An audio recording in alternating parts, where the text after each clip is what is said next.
Les femmes artistes dans les avant-gardes. Introduction. La pratique artistique féminine, en France, est beaucoup plus ancienne qu'on ne le croit généralement. Si on ne peut remonter jusqu'à la préhistoire, car il est impossible de savoir si les peintures de la grotte Chauvet, les Vénus aurignaciennes ou les fresques de Lascaux sont l'œuvre d'hommes ou de femmes. Nous savons au moins, avec certitude, qu'une artiste femme a exercé son métier en France il y a 2000 ans. Ce n'est pas la découverte d'une fresque qui nous permet de l'affirmer, comme à Pompéi, où une peinture murale représentant une femme occupée à peindre et datant du 1er siècle de l'ère chrétienne montre que cette pratique n'avait rien d'exceptionnel. C'est celle de la tombe d'une femme peintre gallo-romaine, découverte au milieu du XIXe siècle en Vendée. Bien loin de Pompéi par conséquent, ce qui ne préjuge pas des liens possibles entre les deux sites. À Fontenay-le-Comte, précisément, où des ouvriers ont mis au jour un ensemble exceptionnel, témoignant du fait qu'une femme peintre pouvait être suffisamment reconnue à cette époque pour qu'on l'enterre avec ses instruments de peintre, ses vases, ses assiettes, ses amphores et ses coffrets. Imaginons une tombe de 4 mètres de côté dans sa partie inférieure sur 6 dans sa partie supérieure. Un cercueil, placé dans un coin, tête tournée vers l'Orient, contenant le squelette d'une jeune femme mesurant 1,53 m. Sur sa poitrine, des dents de sanglier percées d'un trou pour les suspendre, pratique celte connue. À côté du cercueil sont posés près de 40 vases en verre blanc, en verre de couleur et des assiettes en terre cuite. 6 amphores sont dans le coin qui lui fait face. Au milieu, gisent les débris de 3 coffrets en bois. Dans le 3e coin, un coffret en fer contenant une boîte à couleurs, un godet, un étui et 2 petites cuillères de bronze, 2 instruments en cristal de roche, des manches de pinceau et une palette en basalte. Telle est la tombe d'une femme peintre gallo-romaine qui fut découverte au milieu du XIXe siècle à Saint-Médard-des-Prés, à 1 km de Fontenay-le-Comte, en Vendée. Ce n'est pas la tombe d'une obscure tâcheronne au service d'un maître, comme on se représente généralement le statut des femmes artistes au Moyen-Âge, mais celle d'une peintre à fresque importante qui a vécu durant la première moitié du IIIe siècle de notre ère et qui a été enterrée dans sa villa avec tous ses instruments. Boîte à couleurs, mortier en albâtre, spatule, godet en verre jaune, petit couteau à virole, palette en basalte, vase en verre, assiette en terre cuite, instruments remplis de poudre d'or, etc. Cette découverte fut rapidement ensevelie, évidemment. Les objets qui n'avaient pas été cassés furent dispersés en des mains privées, comme celle du descendant du découvreur, feu Monsieur Charrier-Fillon, ancien maire de Fontenay-le-Comte, que l'on peut voir aujourd'hui sur une eau-forte de Monsieur de Rochebrune, sur le site internet histoiredevendée.com, qui montre quelques vases de verre et de terre, ainsi que des peintures murales trouvées à Saint-Médard-des-Prés. Mais elle est attestée par les archéologues grâce à Benjamin Fillon, l'antiquaire découvreur de la tombe, qui publia un article où il racontait l'aventure. Comment, attiré par la rumeur publique, il se rendit sur les lieux. On lui apporte des monnaies d'argent et de cuivre portant l'effigie d'Adrien, Faustina et d'autres empereurs, qu'il achète. Puis on lui montre des vases en verre parfaitement conservés. On creuse encore. On trouve les murs d'une salle de 10 mètres de long sur 8 de large recouvertes de grandes dalles. Dans une autre salle, gisent des débris de revêtements de murailles ornés de peintures aux motifs semblables à ceux des appartements d'Herculanum et de Pompéi. Mais d'après l'antiquaire, ils sont d'un mérite inférieur aux ornements. On continue de fouiller la villa et l'on découvre le tombeau d'une femme artiste gallo-romaine dont le squelette était entouré de tous les instruments de son art. C'est un trésor unique, estime Benjamin Fillon. Il fait faire un relevé très précis de la tombe et des objets qui s'y trouvent et publie un article dans l'Illustration, journal universel de 1850, avec le rapport des analyses des matières colorantes par le chimiste Chevreul, dont les travaux sur les couleurs auront un rôle si important auprès des peintres abstraits. Pourquoi une telle découverte est-elle importante pour nous aujourd'hui? Eh bien parce qu'elle nous oblige à reconsidérer nos connaissances sur le statut des femmes artistes, avant la mainmise de l'Église sur la fabrication des images. Notre vision de la pratique artistique des femmes est encore opacifiée par le voile chrétien qui a recouvert le féminin d'une aura de virginité frigide. Marie, vierge pure et sans engendrement, Marie, sans tache et sans attache, hors de la cité, de la famille et de la culture, immaculée, toile blanche qui ne sera recouverte d'aucune couleur, d'aucun signe ou image, vierge sans génie, sans genèse, sans prêtresse et sans servante.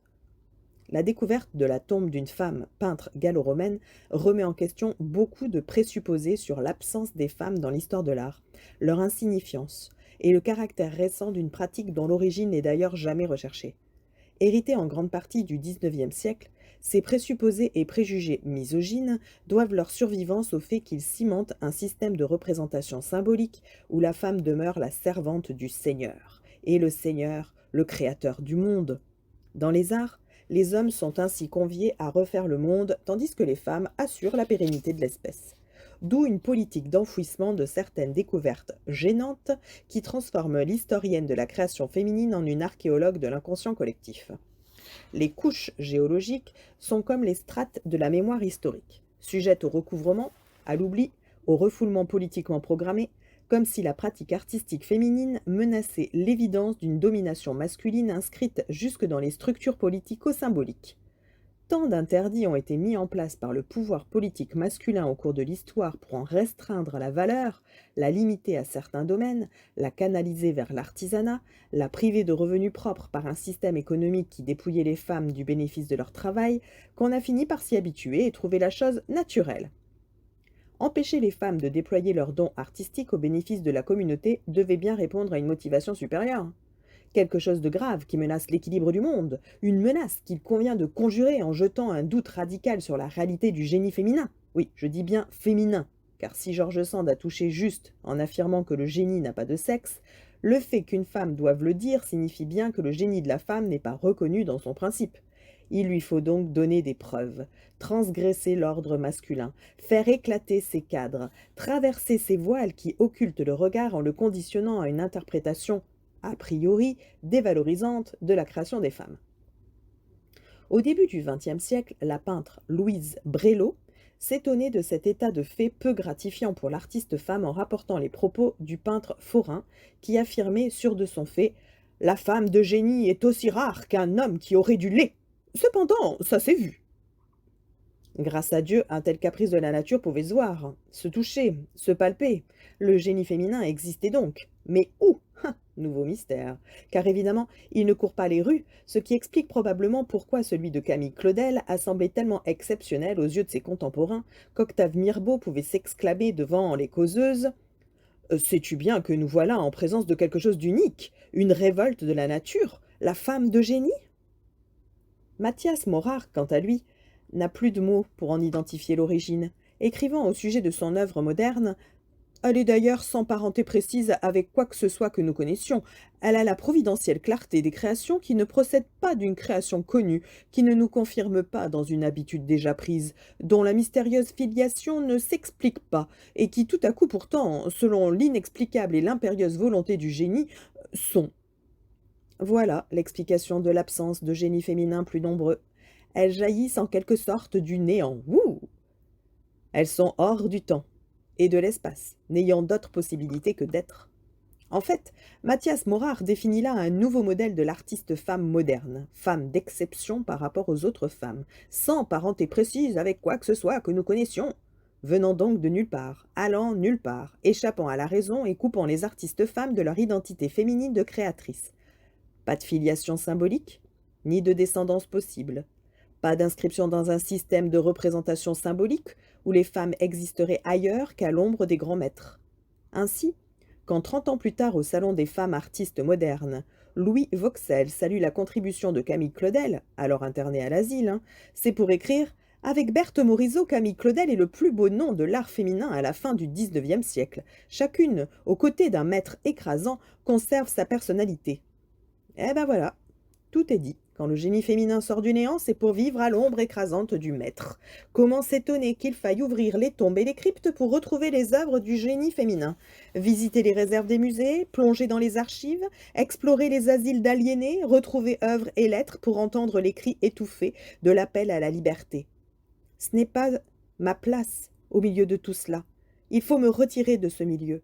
Après 14 ans aujourd'hui d'une vie pareille, je réclame la liberté à grands cris, écrit Camille à sa mère le 2 février 1927. 3 ans plus tard, à son frère Paul, elle dénonce son enfermement psychiatrique. C'est l'exploitation de la femme, l'écrasement de l'artiste, à qui l'on veut faire suer jusqu'au sang. Paranoïaque, Camille Claudel ? Suicidé de la société, aurait dit Antonin Artaud, s'il s'était saisi de son histoire comme il l'a fait de celle de Van Gogh. Un long fil rouge de la conscience outragée s'est mis en place, ces 20 dernières années, pour lui rendre justice.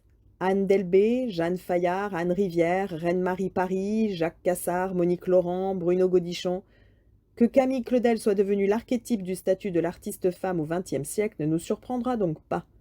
Sœur d'un génie, amante d'un génie, confrontée au refus de l'institution d'acheter ses œuvres, rupture avec Rodin pour qu'on ne dise pas qu'il a mis la main à la pâte, avortement, folie, internement 30 ans durant, œuvre invisible puis redécouverte dans des caves, tous les ingrédients de l'artiste maudite sont en place.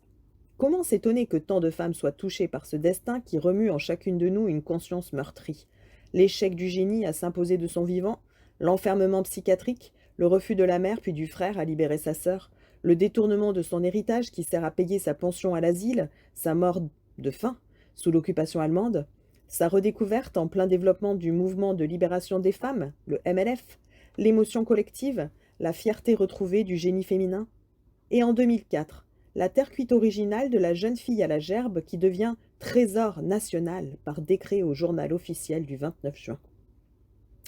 N'est-ce pas aussi Forain qui disait à Louise Brélaud « Les femmes luttent avec un couteau à papier contre des gens armés jusqu'aux dents ». Ah bah voilà donc un début d'explication. Les femmes ne sont pas armées pour soutenir la lutte pour la reconnaissance.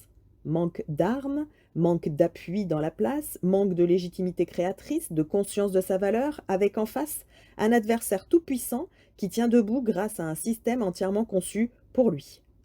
Et comment les hommes de bonne foi pourraient-ils transformer le regard de leurs congénères sur les œuvres de femmes quand la misogynie tient lieu de jugement critique?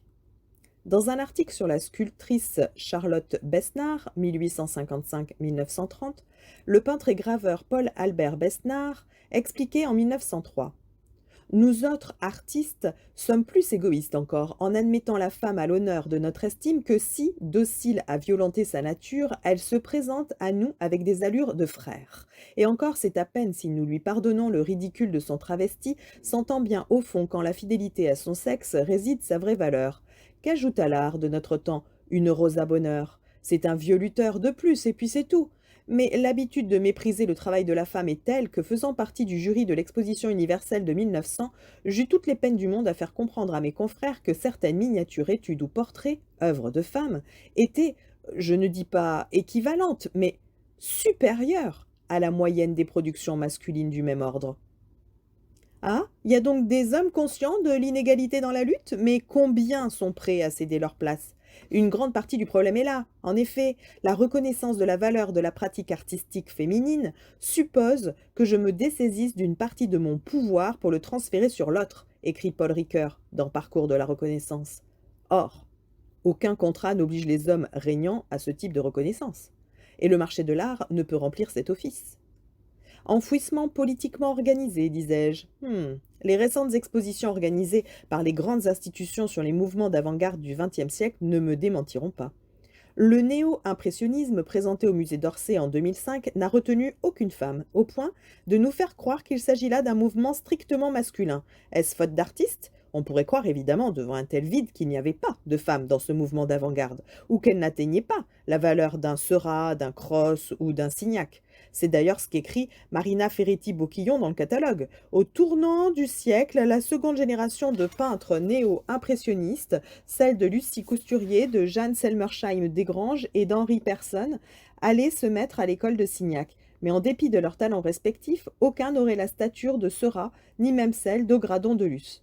Eh ben allez, exit donc Lucie Cousturier, née en 1876 et morte en 1925, qui acheta un dimanche à l'île de la Grande Jatte pour ses 18 ans, témoignant d'une sûreté de jugement qu'on aimerait voir s'exercer plus souvent, qui peignait, évidemment, et qui ne se contenta pas de rédiger le premier ouvrage de référence sur Seurat, mais qui écrivit quelques 3000 lettres à Cros d'une intelligence remarquable. Ces œuvres néo-impressionnistes n'ont pas disparu. On peut en apprécier quelques-unes dans les collections publiques, au musée de Saint-Tropez, Beauvais, Besançon. Exit aussi Jeanne Selmersheim-Desgranges, née en 1879 et morte en 1958, qui partagea sa vie avec Seurat. de 1913 jusqu'à sa mort en 1935. Que nous ayons ici un couple d'artistes ne suggère aucune réflexion particulière aux organisateurs ou organisatrices de l'exposition, car on l'aura compris, des femmes sont aussi aux premières lignes de cette occultation de l'histoire des artistes femmes. Citons d'autres exemples, ainsi à la Révolution surréaliste, organisée en 2002 au Centre Georges Pompidou par Werner Spies, Dora Maar et Claude Cahun, sont les seules créatrices convoquées à la fête, les autres n'ayant probablement pas existé, ce n'était qu'un rêve. Le pop art présenté au Centre Georges Pompidou en 2001 n'est pas en reste. Niki Saint-Phal et Yoko Ono sont les seules femmes artistes retenues. Faute de femmes pop? Difficile à croire. La Belge Evelyn Axel, née en 1935 et morte en 1972 en tout cas, ne semble pas connue des organisateurs.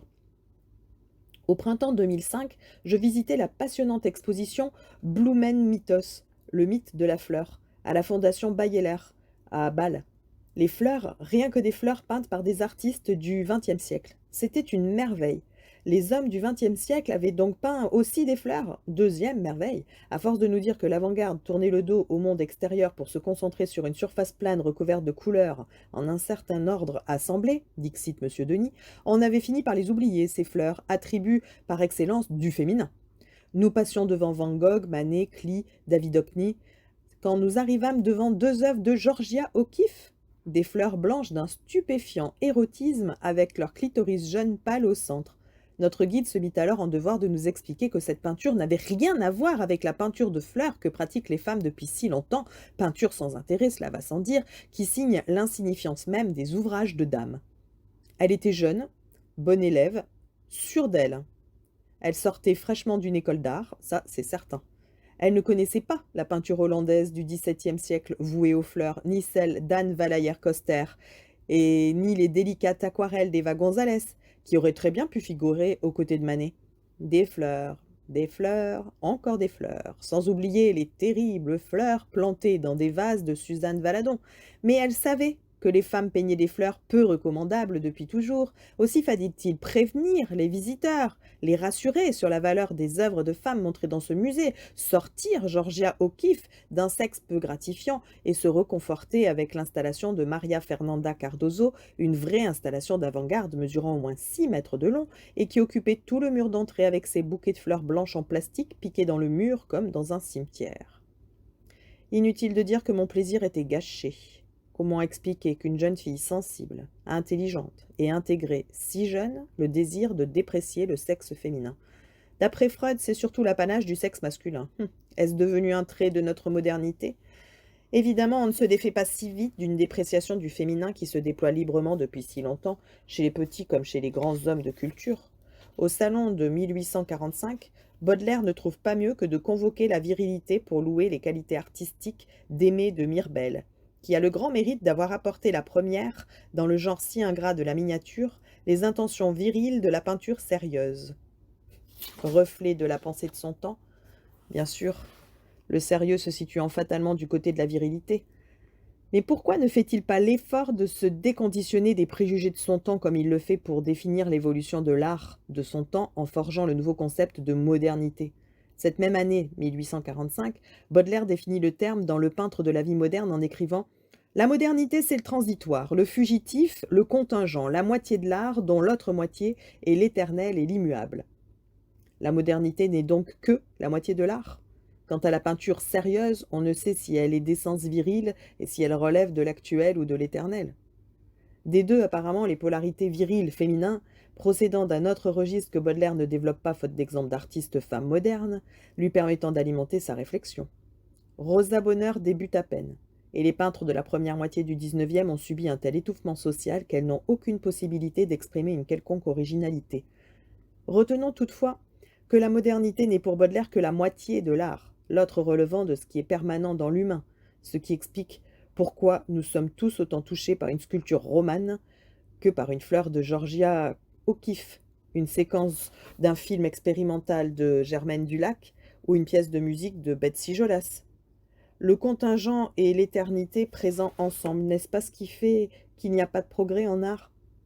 Mais pour nous, la modernité, c'est depuis la fin du XIXe le développement d'une pratique artistique féminine professionnelle de mieux en mieux acceptée dans la cité. À Paris, peut-être plus que dans les autres capitales européennes. L'américaine Marie Cassatt s'installe définitivement en France où elle sera suivie par de nombreuses étudiantes artistes qui feront le succès de l'Académie Julian. On se souvient de l'exclamation de la Suissesse Louise Brélo lors de son installation à Paris en 1877. Ah! Ce premier été passé tout entier à l'atelier Julian sous les toits de plomb du passage des Panoramas a dessiné, quel bonheur suprême! À Paris donc, une femme artiste n'était pas un monstre, une toquée, une téméraire orgueilleuse. On en parlait comme d'une privilégiée. On l'aimait, on l'a fêtée. Ici, tout est léger et joyeux. C'est le paradis. La Russe, Marie Baskirtseff, ressent le même bonheur à être accueillie en France dans son désir de peindre sérieusement.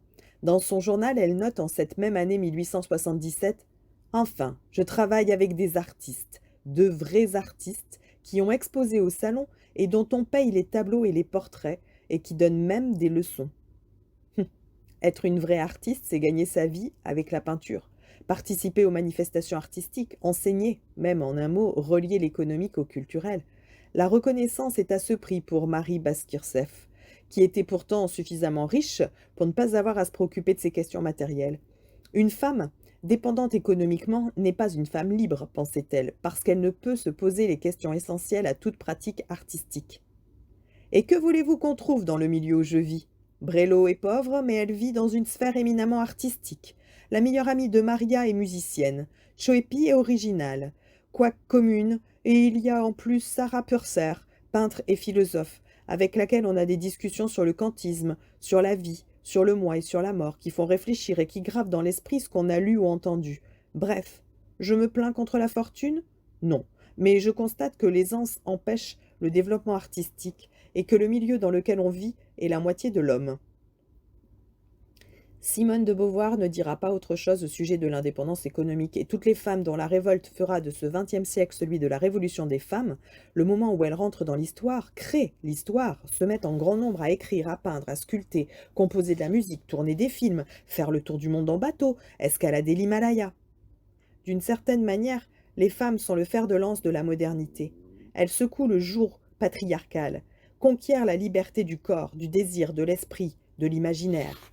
Elles ont opéré des changements si considérables dans le statut des femmes qu'en 3 générations, le saut dans le devenir femme de l'humanité s'est accompli.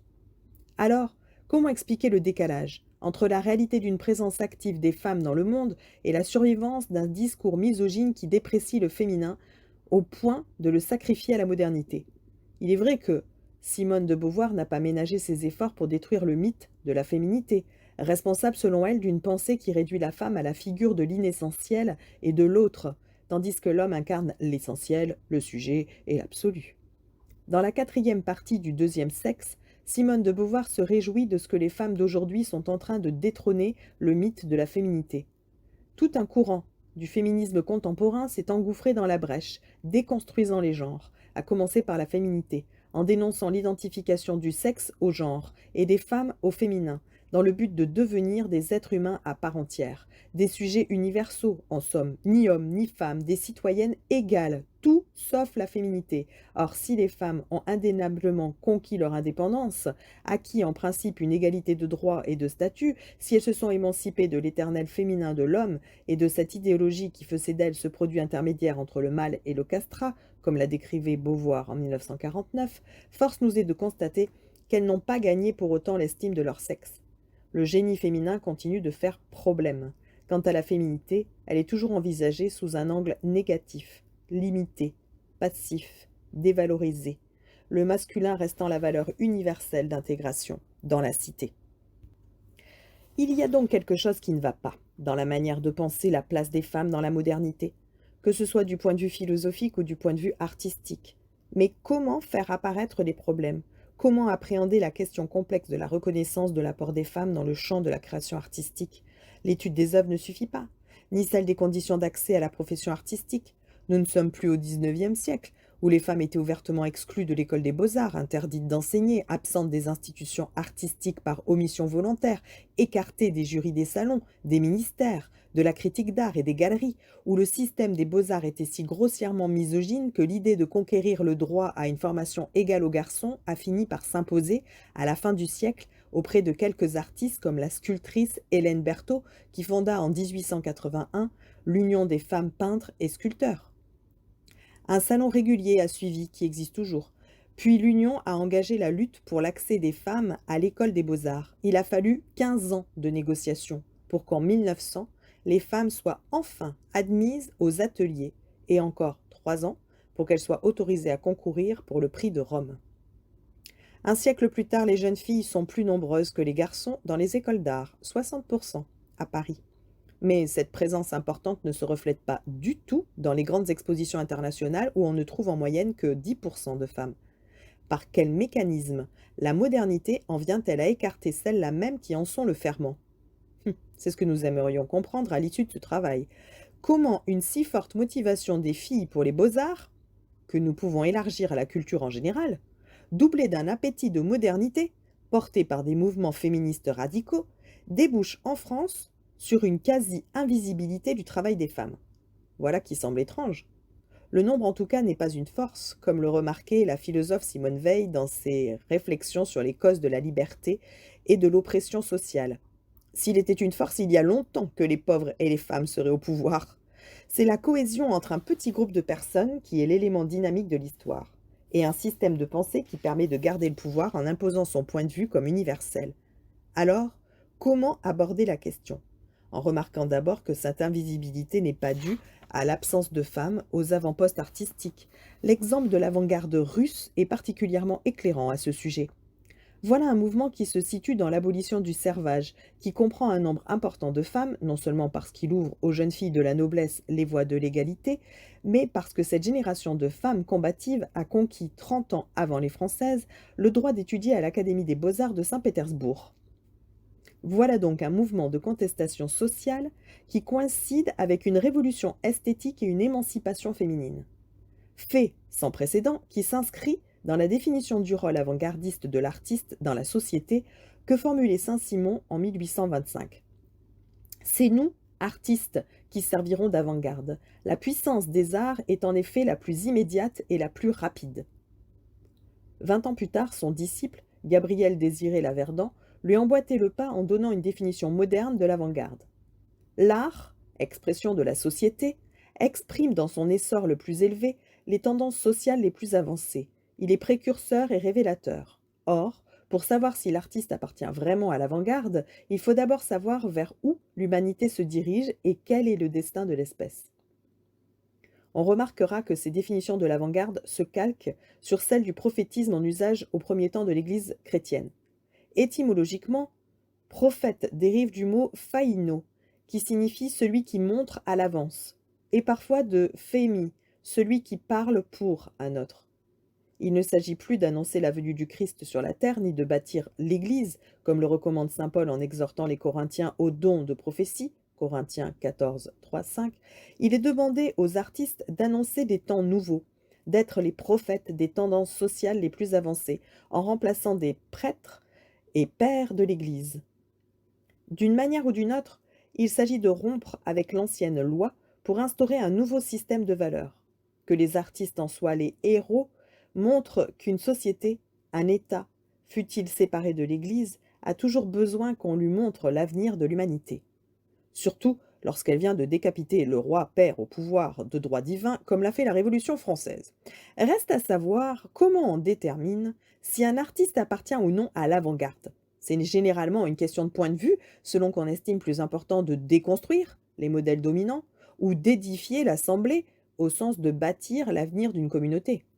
Faute de critères adéquats, on y répond rétrospectivement, comme cela s'est passé pour l'avant-garde russe, dont on a fini par découvrir l'importance et la présence en ses rangs d'un nombre tout à fait déterminant de femmes de premier plan qui avaient été oubliées, marginalisées, cachées derrière leur mari, ou dont les œuvres avaient été en partie détruites sous le stalinisme.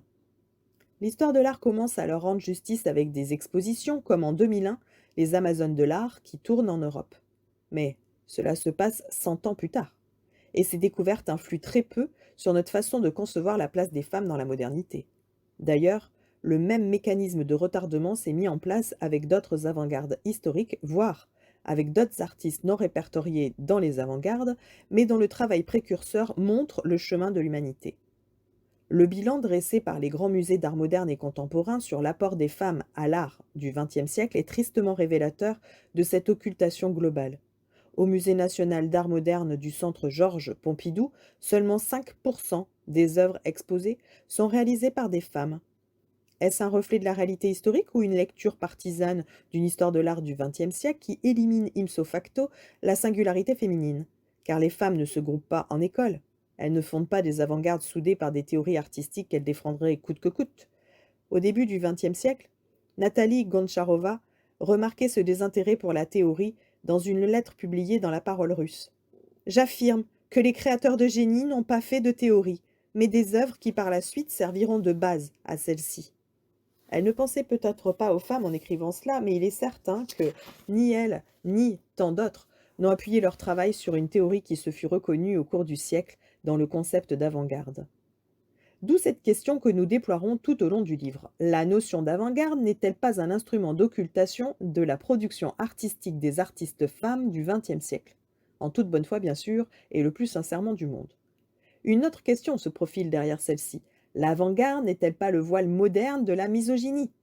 Question impertinente probablement, qui est à elle-même sa propre réponse, mais qui se pose néanmoins depuis les années 1920 quand Duchamp entreprit de dénoncer une certaine imposture de l'institution art à l'époque de la fabrication en masse d'objets industriels.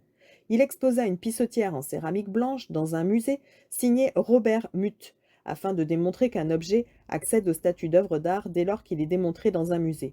Une pissotière dans un musée, il fallait y penser. Seul un homme pouvait y penser.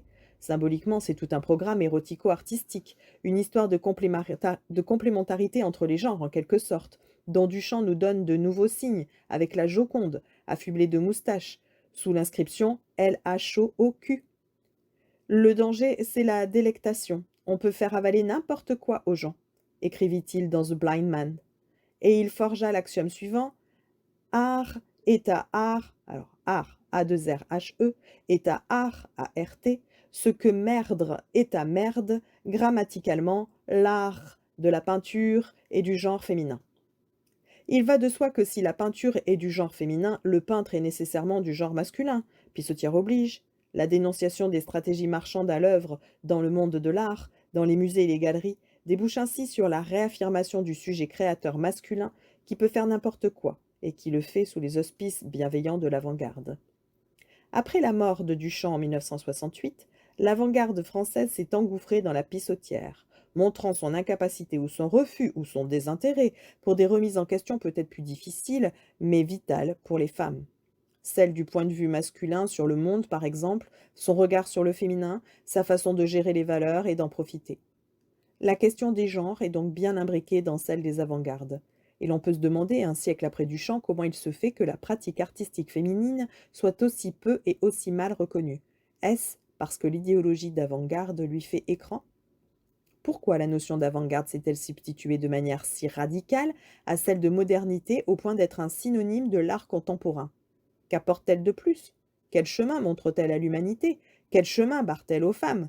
Car l'entrée des femmes dans la pratique artistique ne s'effectue pas sur le mode de la rupture avec le père, comme le préconise l'avant-garde. Longtemps elle s'est faite dans la continuité, les pères ayant enseigné l'art à leurs filles, douées, et ouvert la porte des salons. Ce qui ne veut pas dire que les femmes ne connaissent pas la rupture, avec la mère d'abord, et d'une manière générale avec la symbolique féminine rejetée par la doxa avant-gardiste comme conservatrice, décoratrice et artisanale. Une femme artiste n'a pas de mère symbolique, ou depuis si récemment qu'une filiation féminine est loin de s'être constituée pour faire contrepoids au monopole de la production symbolique détenue par le père et réappropriée par le fils rebelle sur le mode de l'avant-garde. On comprendra que, pour toute une série de causes historiques, les femmes ont un rapport différent avec le passé artistique qui n'est pas ressenti comme un héritage écrasant qu'il faut mettre à distance, mais plutôt comme un bien à s'approprier. Peut-être parce qu'elles ont été écartées si longtemps de la fabrication des modèles, qu'ils soient académiques ou avant-gardistes, si bien que l'art demeure une terre à conquérir et à explorer, quand il est pour les hommes un héritage à déconstruire. Osons dire que la création est encore chez elle à l'état naissant, qu'elle a gardé la fraîcheur d'un commencement, l'attrait d'une confrontation avec l'imaginaire, le goût du jeu et l'expérimentation gratuite. Peut-être aussi est-elle une source de vie suffisamment désirable pour lui sacrifier une position sociale. Elles ne sont pas suffisamment combatives, on le sait. On ne voit pas leur travail dans les grandes expositions, ou si peu. S'étonnera-t-on de trouver si peu de femmes sur le chantier de la déconstruction? Bah non, bien sûr. Et si l'art a quitté la référence à la nature pour aller vers la vie, c'est peut-être en grande partie grâce au travail des femmes. Mais ça ne se voit pas, ou du moins, ça n'est pas vu comme tel. Ce qui est étrange, c'est que Duchamp avait compris ce problème d'inspiration créatrice avec les œuvres de Picasso qu'il ne pouvait surpasser. Sagement, il s'arrêta de peindre et il fabriqua des ready-made pour se divertir. Mais on y vit la métaphore de la crise de l'art occidental. L'artiste devait désormais rompre avec le vocabulaire formel du passé et même avec la fonction de l'artiste invité à ne plus représenter le monde, mais la crise de l'art. Après mai 68, de jeunes artistes du mouvement Support Surface exposent alors des cadres vides. Puis pour d'autres, ce fut des sacs à charbon, de la merde, des objets mis au rebut de la société de consommation. On fit des installations dans les musées, les galeries. Au nom de l'avant-garde, l'art occidental s'est engagé dans un processus de déconstruction qui ne semble plus s'arrêter. Mais de quelle rupture et de quelle déconstruction peuvent se réclamer des femmes qui furent placées ipso facto hors jeu, ou à l'extérieur du champ artistique, ou à l'ombre des maîtres? Pas dans leur territoire propre, en tout cas. Obligées de se positionner sur le territoire masculin, dans la dynamique dominante de ceux qui ont le pouvoir et le gardent. Il n'y a pas d'égalité dans le monde des avant-gardes, ni de discrimination. Il y a la marche en avant des meilleurs qui avancent toujours vers l'avenir sans se préoccuper de ce qui est à côté de soi, autour de soi, avant soi, qui décrètent ce qu'il faut faire et ne pas faire, qui sont obéis, qui disposent de l'appui des institutions, de l'argent public, de la légitimité institutionnelle. Si crise il y a, ce n'est pas celle de l'art, mais d'une certaine histoire de l'art au masculin. Ce n'est pas nouveau. Ce qu'il est, c'est l'ampleur du phénomène qui a pris en France l'allure d'un repli vers l'institution art qui a fait écran à l'art vivant et aux œuvres inspirées du féminisme. Car la substitution du qualificatif d'avant-garde à celui de modernité a débouché non seulement sur l'institutionnalisation des avant-gardes masculines, comme nous le verrons au cours du livre, mais sur l'effacement du féminisme en tant que force d'avenir qui montre le chemin d'une autre civilisation. Je parle du féminisme au sens large, hein, pas seulement de la politique d'égalité des droits menée par les socialistes dans les années 80 dans le but d'intégrer les femmes dans la cité. Non, je pense surtout au mouvement de libération des femmes des années 70, ceux qui ont fait peur, qui ont secoué les consciences, ceux qui ont libéré l'énergie créatrice, l'imaginaire féminin, l'appétit de culture neuve, parce qu'ils osaient rompre avec la société mâle et ses formes d'aliénation identito-culturelle. Hors de cette rupture-là, l'avant-garde ne veut pas en France. Elle s'est même construite comme un barrage procédant à un refoulement étonnant de cet élan vers le devenir femme des sociétés occidentales. La question de la reconnaissance des artistes femmes est donc bien au cœur de notre travail. Pas seulement de la reconnaissance-identification, mais peut-être surtout de la reconnaissance symbolique de la création des femmes qui exige de nouvelles modalités alliant le respect pour le sans prix, comme le nomme Paul Ricoeur dans Parcours de la reconnaissance à l'échange mutuel. Car il y a des biens, des objets d'art, des œuvres dont la valeur n'est pas déterminée par le marché, comme la dignité par exemple, et les artistes dont l'activité s'inscrit dans une relation d'échange avec les autres, hommes et femmes, non déterminée par le système don contre don. Il s'agit de passer de la reconnaissance-identification à la reconnaissance mutuelle, où le sujet se place sous la tutelle d'une relation de réciprocité en passant par la reconnaissance de soi dans la variété des capacités qui modulent sa puissance d'agir. Dans les années 70, les artistes féministes américaines ont contourné le problème de l'invisibilité du travail des femmes en se constituant en avant-garde critique du chauvinisme mâle. Elles ont subordonné la reconnaissance de la pratique artistique des femmes et de sa qualité à son appartenance à l'avant-garde.